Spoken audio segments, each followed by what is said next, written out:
নমস্কার। গতকাল অর্থাৎ 14ই মে 2026 উচ্চ মাধ্যমিকের রেজাল্ট প্রকাশিত হয়ে গেল।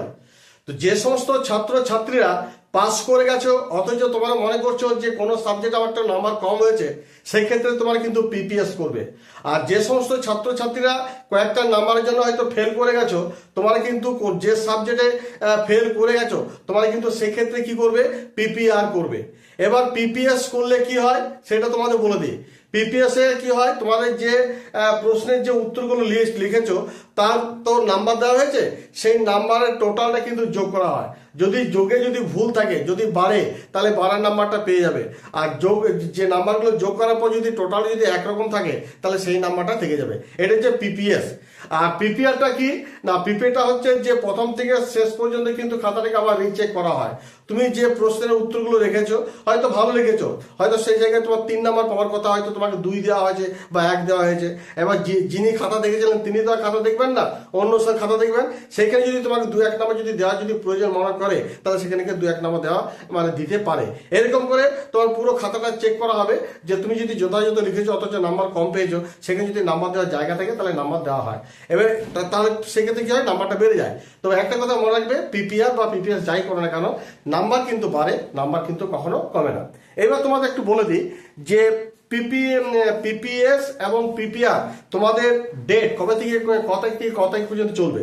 যে পিপিএস এবং পিপিআর তোমার যদি নর্মাল হয়ে যদি করতে চাও তাহলে 15 তারিখ থেকে, এই 15ই মে থেকে 28শে মে পর্যন্ত তোমাদের এই তারিখ রয়েছে, তোমরা করে নিতে পারো। আর পিপিএস এবং পিপিআর তোমরা যদি তৎকাল করতে চাও তাহলে 15 তারিখ থেকে 15ই মে থেকে 17ই মে মধ্যে তোমাদের করতে হবে। বুঝতে পারলে? এবার একটা কথা বলি, রেট কত লাগবে। যেমন পিপিএস এ যদি নর্মাল যদি করো তাহলে পার সাবজেক্টে 150 টাকা লাগবে। আর এই পিপিএস এ যদি তৎকাল করো তাহলে পার সাবজেক্টে 600 টাকা লাগছে। আর ধরো পিপিআর এ যদি নর্মাল করো, নর্মাল করলে পরে পার সাবজেক্টে 200 টাকা। আর এই পিপিআর এ যদি তৎকাল যদি তোমার করতে চাও সেক্ষেত্রে তোমাদের কিন্তু 800 টাকা লাগবে। তাহলে এই নর্মাল এবং তৎকাল এই দুটোর মধ্যে পার্থক্য।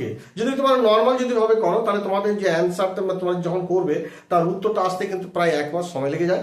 আর তৎকাল যদি তোমরা করো সেক্ষেত্রে মোটামুটি 8 থেকে 9 দিনের মধ্যে তোমরা কিন্তু সেই অ্যান্সারটা তোমার রেজাল্ট কিন্তু পেয়ে যাবে। এটাই হচ্ছে নর্মাল এবং তৎকালের মধ্যে পার্থক্য। যাই হোক, তোমাদের সময় হাতে নেই, সব শুরু হয়ে গেছে। নর্মালি বলো আর তৎকালি বলো, তোমাদের এই 15 তারিখ থেকে শুরু হয়ে গেছে। তোমরা কিন্তু ঝটপট কিন্তু লাস্ট টাইম রয়েছে এই নাম্বার বাড়ানোর ক্ষেত্রে। সেই জন্য তোমাদেরকে বলবো, যারা সাকসেসফুল হয়েছো এবং মনে করছো যে আমাদের নাম্বার আরও কিছু বাড়বে, সেক্ষেত্রে তোমরা পিপিএস করো। আর যারা আনসাকসেসফুল হয়েছো অর্থাৎ ফেল করেছো 2-1 নাম্বারের জন্য কোনো সাবজেক্টে, তারা কিন্তু পিপিআর করবে। একটা মনে রাখবে, 2টি সাবজেক্টে বেশি কিন্তু পিপিআর করা যাবে না। আর যারা পিপিএস করবে তারা তো পিপিআর করতেই পারবে না। যাই হোক, এই ছিল একটা ছোট্ট নিউজ। যদি আমার ভিডিওটি একটু হলে যদি ভালো লেগে থাকে তাহলে অবশ্যই কিন্তু একটা সাবস্ক্রাইব করে দিও।